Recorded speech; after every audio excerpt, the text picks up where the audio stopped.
Hi again, and welcome to this 7th video lecture on mass transfer and mass balance equations.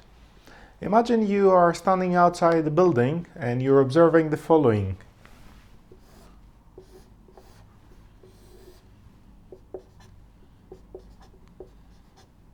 So 3 people walk into the building and 2 people are just exiting the building. So it is quite safe to assume that we have an increase in the population of number of people in the building by 1. Under the assumption, of course, that no people just disappear from that building and no people get born inside there. So this is a result that is based on the assumption of conservation of mass. And in this example, the equation 1 equals 3 minus 2 is what we call a mass balance equation. We have 3 quantities over here. We have the inflow of people, we have the outflow, and the accumulation. So we can write the following equation, which is really essential in what we're trying to do here. The equation is accumulation is equal to inflow minus outflow. We can then apply this principle in simple engineering systems such as the following. Say we have a vessel. We have a really simple tank that contains some liquid, let's say water, and the tank contains water of mass m. And then, if I tell you that I have added 1 kilo of water into the tank, and I have observed that there was 1.2 kilos of water flowing out of the tank, then we can say that the mass of water inside the tank increased by 0.8 kilos. So 1 minus 0.2, we must observe here a change of plus 0.8 kilos. And if I do the same thing per hour, so that means if I add 1 kilo every hour and I remove 0.2 kilos every hour from the tank, then every hour the accumulation is the following, 0.8 kilos per hour. So this is the inflow rate, the outflow rate, and the accumulation rate. And we can write here a very simple equation. Let us denote the inflow rate by Fin in units kilograms per hour, F out respectively. Then the accumulation is m dot, the derivative of m, which is, and this is really the main equation in this lecture. We will now try to focus on particular cases with particular types of vessels and see how we can expand this equation to describe quantities such as the level of water in the tank. So this is what we will try to do from now on, describe how the level of water in the tank changes. Of course, the level is related to the mass. If the mass is 0, then and only then the level is 0, and so on and so forth.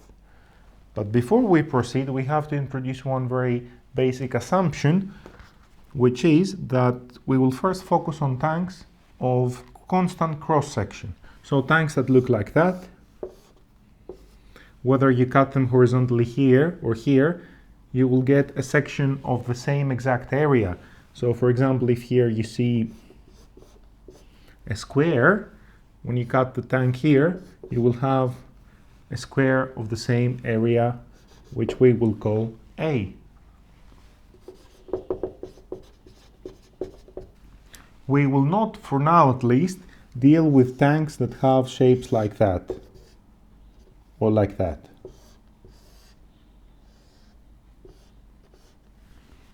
We can do that later. So let's get started with cylindrically shaped tanks, and we can make a very simple observation. I will write that here. So you have a tank, and the level is H. And the cross-section area is A. Then the volume of the tank, V, is given by A times H. For example, imagine you have a cylindrical tank. Let's say it has a base of radius r. Then we know that the cross-section area, the area of a circle, is equal to pi r squared. And let's say that this tank is filled up to a level H with water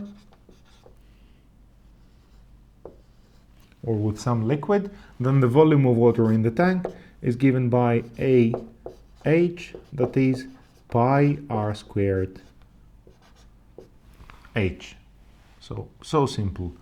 But here we're talking about volume, not about mass, as we started previously. And we have the conservation of mass, not the conservation of volume. So what is the relationship between mass and volume?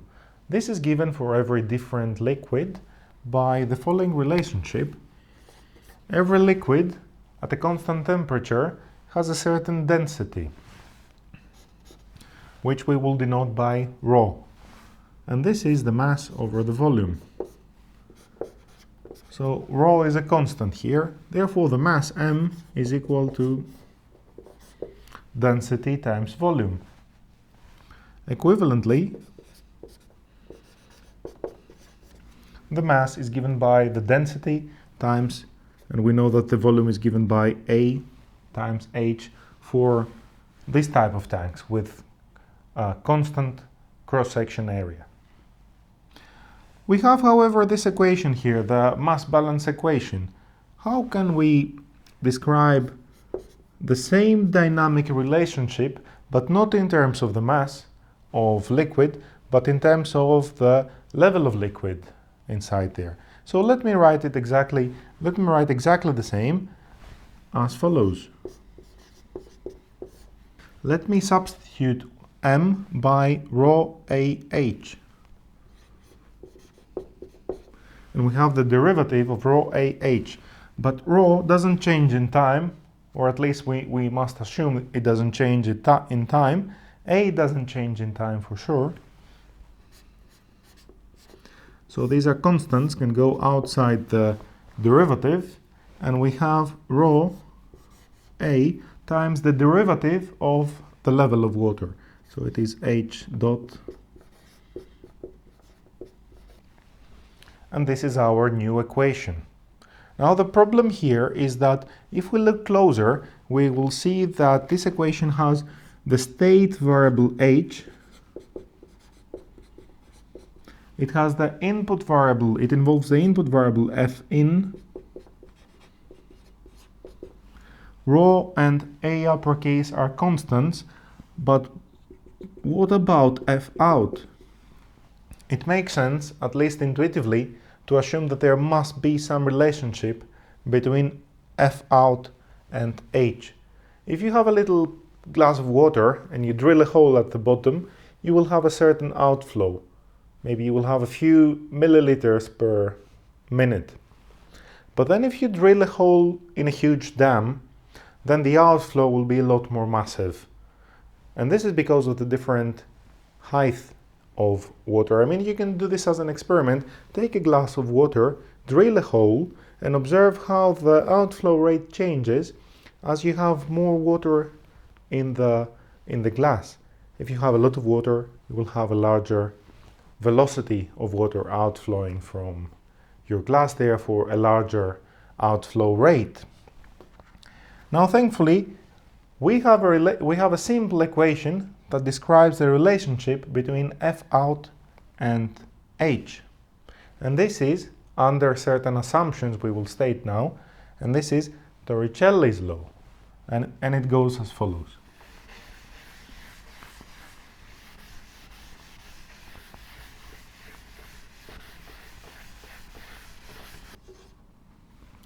Toricelli's law states that if we have a tank and the following assumptions are satisfied, first of all, it contains a liquid which is incompressible. This means we cannot compress it as much pressure as we may apply. Second, the liquid flows out of the tank from a small orifice. By small, we mean by small we mean having an area which is much smaller compared to the cross-section area of the tank. The third assumption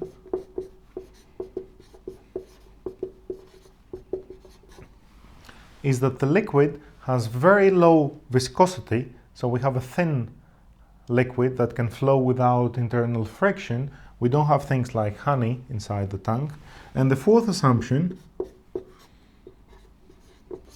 is that we have a steady flow, which means that the velocity inside the tank has come to an equilibrium and it doesn't change. So the liquid flows at a constant velocity.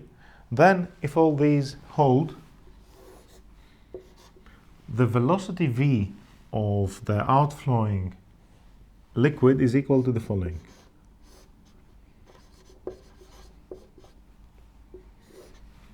It is equal to the square root of 2 times g times h, where g is the acceleration of gravity and h is the elevation. So we can go back to the previous equations, we can rewrite them. We have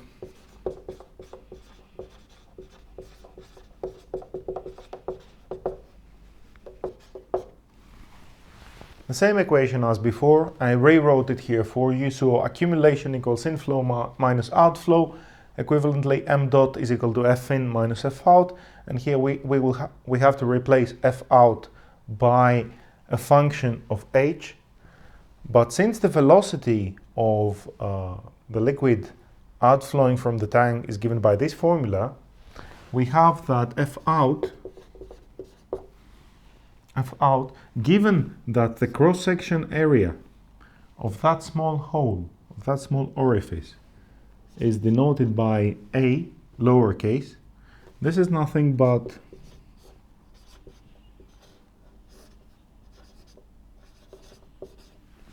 the cross-section area a lowercase of the hole times the density of the liquid times the velocity. I will leave this to you as an exercise to verify, but it's very simple. This is the velocity of the liquid, therefore this is the outflow rate in kilograms per units of time, let's say per second. Let's keep everything in SI units. So minus rho a lowercase. Now this is a differential equation with state variable h and input variable f in that describes the dynamics of the tank and describes how the f in is here and describes how the level of water changes. Now let's move on to a different example. We said before that we will focus on tanks with a constant cross-section area, but what if the tank looks like that? We stated these 4 assumptions for Toricelli's law. Toricelli spelled like that. So we stated these 4 assumptions. It is nowhere stated that the tank cannot have a shape like that. So a shape where the cross-section area A is a function of h. So here we have a cross-section area A at level 0, and here we have a cross-section area at level h. So we can still apply Toricelli's law. So if we have a tank like that, and this is very interesting, that the outflow rate of liquid from a tank does not depend on its shape, on the shape of the tank. It only depends on the level of the liquid inside there. So we will have again that the velocity, the outflowing velocity, will be the square root of 2gh, and we will have again that f out is given by this exact same formula. So take a tank of these dimensions with a given cross-section area at level h, and let us figure out how to describe the temporal evolution of this h, how h changes in time, with a differential equation. I will erase these, and I will write, of course, again the mass balance equations for this tank over here. So we have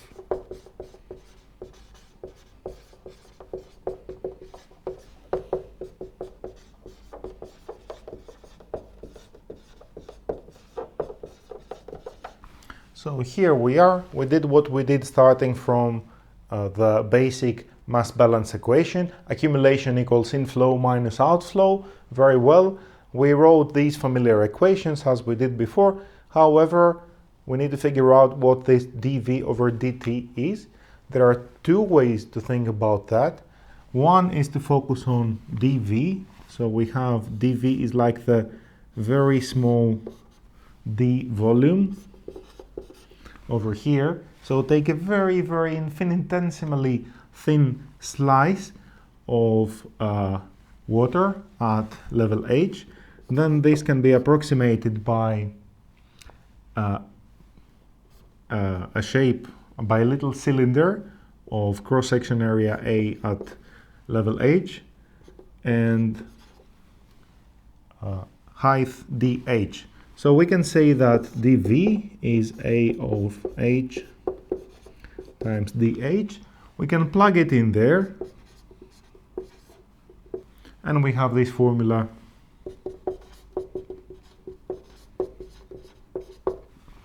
Now this sincerely leads to a correct result, but this is not the most appropriate way to approach the problem, because we're talking about slices of negligible height and so on. So this is not totally rigorous from the mathematical point of view. We can, however, arrive at the same result using the fundamental theorem of calculus if we first observe that the volume V, so I will erase that to do it again, I will arrive at exactly the same result, but more rigorously this time. So forget about dv over dt for a moment. Just think about v. So the question is, I want to differentiate v. What is that quantity v? So v is the integral from 0 to h of that. So therefore, from here, what is the derivative of v with respect to time? This is not a function of time as it's first of all, excuse the abuse of notation. It is the integral from 0 to h. We have used h here. We cannot reuse it inside the integral. We have to use some other symbol, whatever symbol you like. We can use, for example, eta, but not h, just to be correct. So the derivative of this integral with respect to time, this is a function of time, of course, cannot be derived directly, because this is a function of h, not a function of time, at least. We don't see that directly. But we can use the chain rule, which states the following. It states, okay, it's a function of time, that's fine. Differentiate first with respect to h, you know how to do that, and then multiply by the derivative of h with respect to time, and this will give you what you want. This is the chain rule. And then, what is this first derivative? It is the derivative,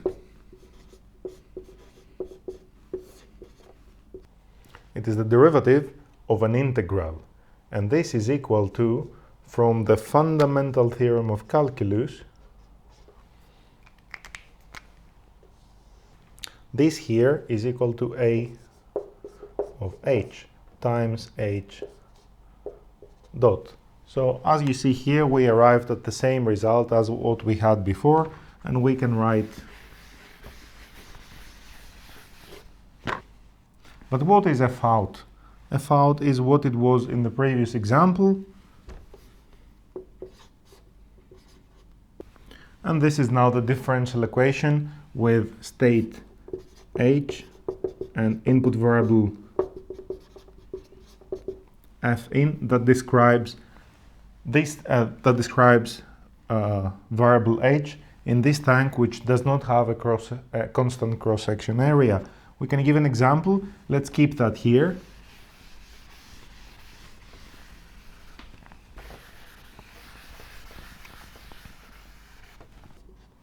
Take a tank as the one before with a non-constant cross-section area. Here at the bottom, the area is like it's a circle.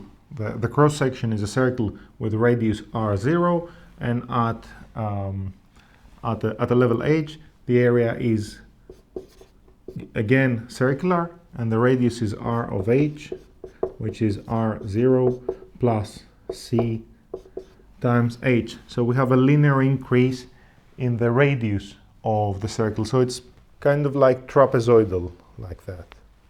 It's conical, actually. Okay, it's an inverted truncated cone. It would be a cone, but we have cut it over here. We have removed that lower part, and this is how our tank looks like.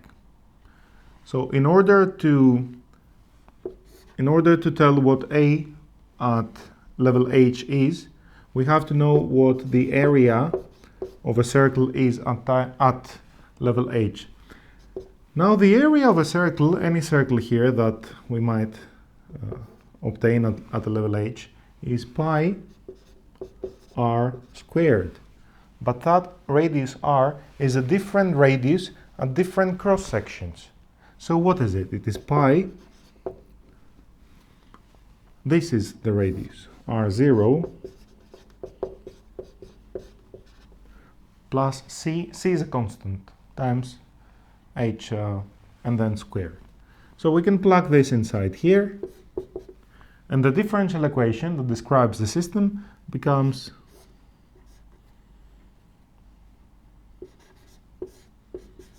so everything else remains the same.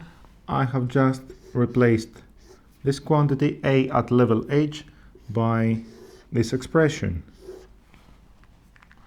So this much about tanks with a varying cross-section at different levels. So you can describe now tanks that might look like that, for example. Tanks that might look like that. It just suffices for you to know at every level H, if at every level H you know the cross-section area A at that level H, then you can plug it inside here and you can have the differential equation that describes how the level of water or of any liquid changes in your tank.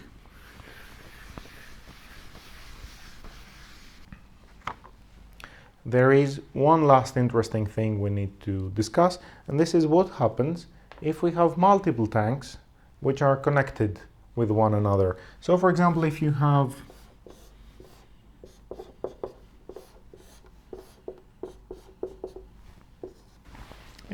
two tanks that are connected like that, like the outflow of the first tank flows into the second tank and then it outflows as shown here. Then we know that F1 is equal to the density of the liquid inside here. Let us assume that this is a liquid with density rho. It doesn't change. It has no reason to change unless there is a chemical reaction taking place, or for example we heat up or cool down the liquid inside there. So if nothing like that happens, then this is a liquid of density rho, and this is the same liquid of density rho. And then the outflow from the first tank is given by this formula, the same as what we had before. And similarly, the outflow from the second tank is given by this formula, where H1 and H2 are the levels of liquid in the two tanks. And we can now write the differential equations that describe the system. We're looking at two differential equations. So we have tank 1 and tank 2. I will do only tank 2, and I will leave tank number 1 for you as an exercise. So in tank 2 we have that accumulation again is equal to inflow minus outflow. So equivalently we'll do exactly what we did before, and we will end up with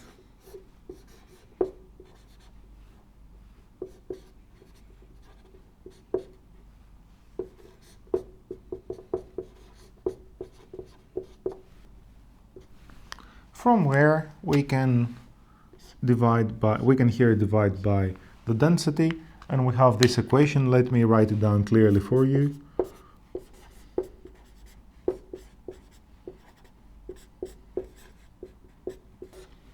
And this is the equation that we derived that describes the second tank.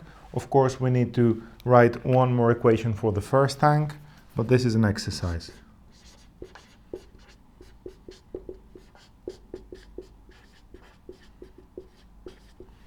And also as an exercise, you can write the system equations in the form of a state space representation. There is one last case which is very similar to that one, but with a little caveat, which is what happens if the two tanks are connected like that. So this is tank number 1, contains some liquid, level H1, cross-section of the tank I1, and cross-section of the orifice at the bottom of the tank is A lowercase 1.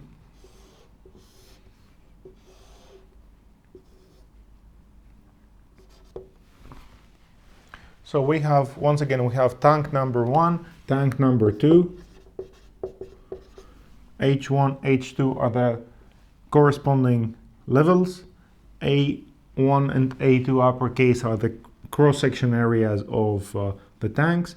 A1 and A2 lowercase are the cross-section areas of the small holes at the bottom of the two tanks.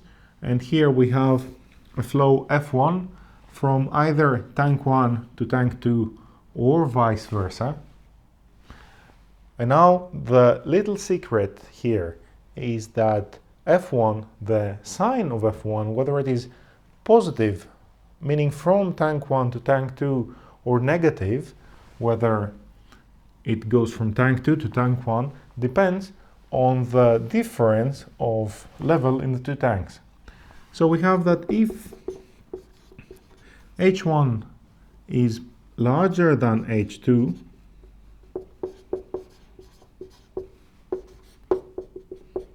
then F1 is given by the following.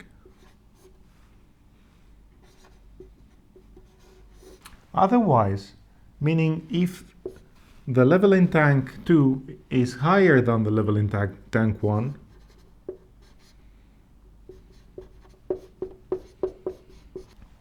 what we will do here is that we will assume that tank 1 contains more water than tank 2. So we will assume that this happens.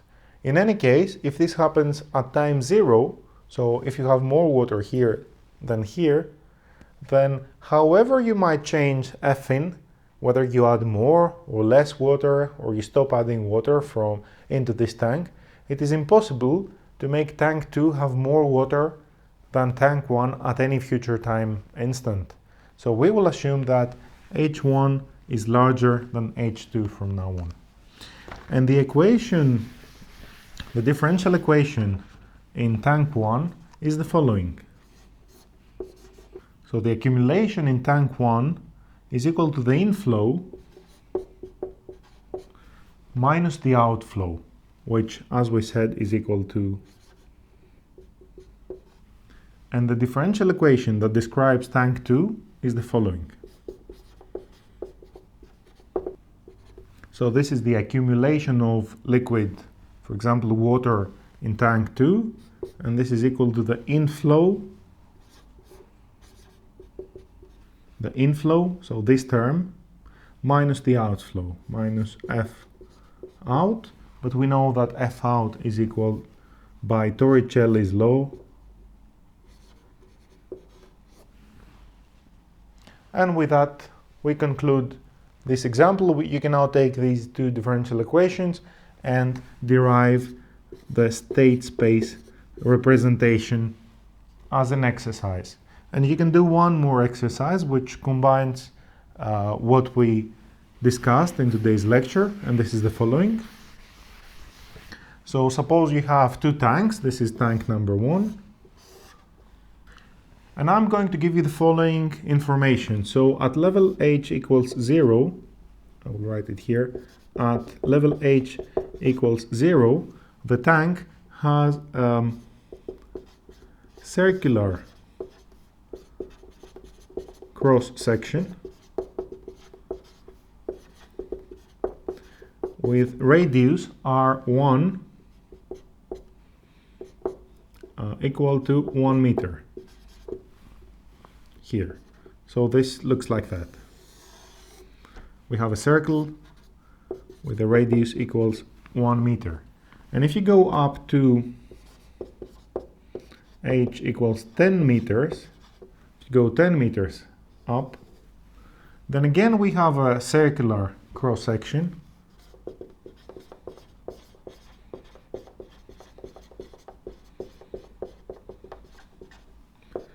but the radius up here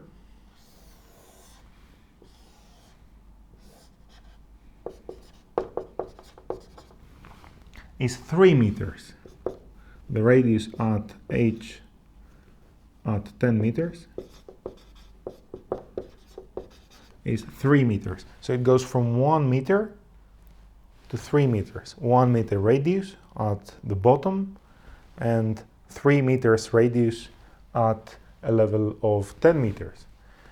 And we have an inflow F in, which is an input variable.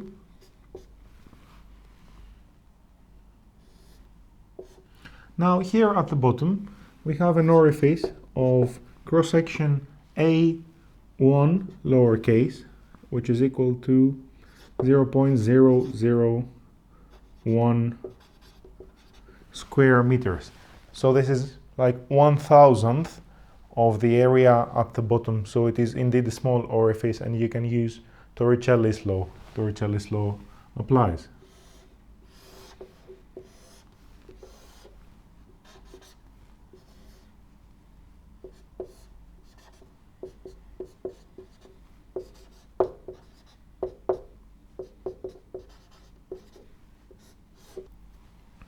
And your task is to derive differential equations that describe the dynamics of H1 and H2, where H1 is the level of liquid in the first tank and H2 is the level in the second tank. The assumptions you can use here are the assumptions of Toricelli's law, so that you have an incompressible liquid, the system is at steady state, a steady state flow, and that the viscosity of the liquid is very low, that it can be neglected. So first of all, you have to derive the differential equations of the system, and second,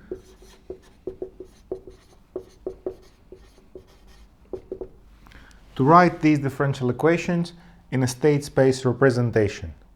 Now, before we conclude this lecture, a little discussion about the assumptions of Toricelli's law. All 4 assumptions but one. Actually, these 4 assumptions have to be checked in practice to make sure that indeed they make sense and they hold.